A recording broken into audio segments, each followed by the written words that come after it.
At Metro PCS, we let the numbers do the talking. 4.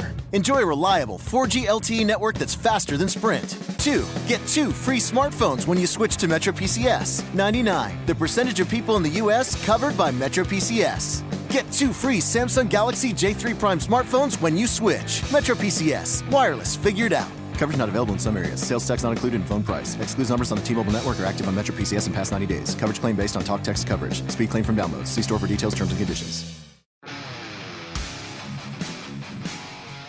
Wednesday and episode 703 of No BS Job Search Advice Radio. I'm Jeff Altman, the Big Game Hunter. I'm the head coach for JobSearchCoachingHQ.com and NoBSCoachingAdvice.com. And welcome today. You know, firms ask dumb questions and they're trying to get something from you. And this is, to me, one of those dumb questions that firms sometimes ask. Not the banks, not the investment firms, but other types of firms like dumb questions like this. Who would win a battle between Batman and Superman? Hope you find this helpful. I hope you never have to answer this, but if you do, you're prepared. It's perfect. And reach out to connect with me on LinkedIn at linkedin.com/IN/The Big Game Hunter. And now, let's get going. You know, this is asked on too many interviews. You know, supposedly Stanford University asked this question, and I'm going to give you a couple of different answers to it. So again, the question is, who would win a battle between Batman and Spiderman? Now, one way to answer the question is to be confrontational.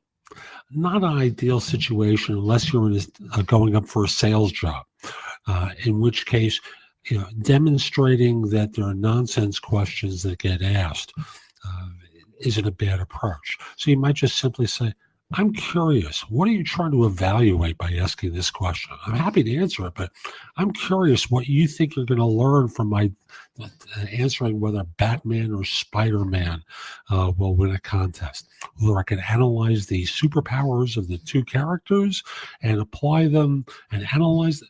And you'll learn what from them. So in terms of sales jobs, that's not a bad answer.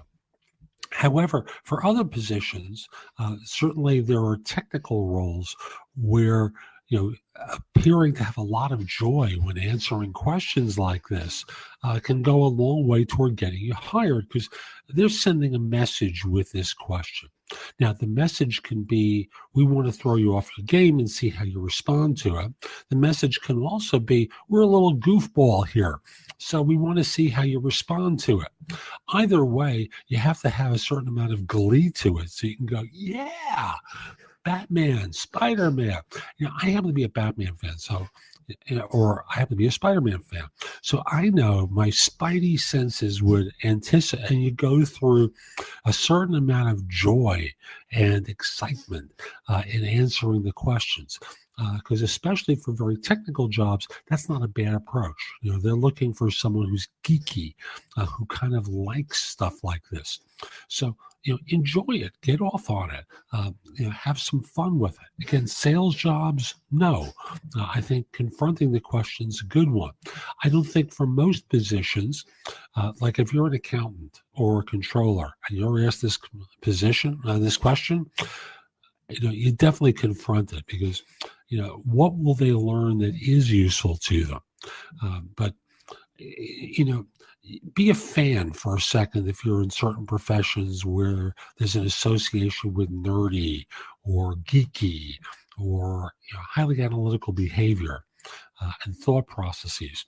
Let them see you get nerdy and geeky and analytical and, you know, analyze the different powers.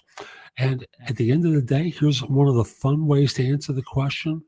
I don't think they'd ever fight. I think within a short period of time, they would team up with Robin, if Robin was still alive, because remember, Robin's been killed off in the Batman comics. So you might just simply say, I think they would team up and be a great crime-fighting duo and never really do battle. So that's today's show. I hope you found it helpful. And if you did, here are a few ways that you can connect with me. The first one, of course, is reach out to me on LinkedIn. My page there is linkedin.com/IN/The Big Game Hunter. mention that you listen to the show because I love to hear from my listeners. It just puts a big smile on my face. Next, if you're an executive and interested in my coaching you, email me at jeffaltman@thebiggamehunter.us. Mention in the subject line that you're interested in coaching. I'll reach back to you. We'll set up a time to speak. We'll figure out whether this makes sense. I want to be clear. I'm not here to be your recruiter. I no longer do search work. I'm a coach helping people find their next position. And as such, my work is not free. I'm not doing this as a charitable endeavor. I'm here to see whether I can help you and whether your background is something where I can be of service. And if you're not an executive, the best place to connect with me is with jobsearchcoachinghq.com. That's my site where I've curated information that I've created and other people have created. It's there with their permission, of course. And you can ask me questions. So right now there's over 400 pieces of content there, plus the ability to ask me questions. So again, jobsearchcoachinghq.com is that site. And by the way, and I haven't really mentioned this on the site, in addition to doing job search coaching, I also do executive coaching and life coaching. And I've done so for years. So if you're interested in that, message me again at my email address, jeffaltman@thebiggamehunter.us. Tell me about what you're interested in, and I'll get back to you and we'll talk about it. Hope you found this helpful, and in the meantime, have a great day. Take care.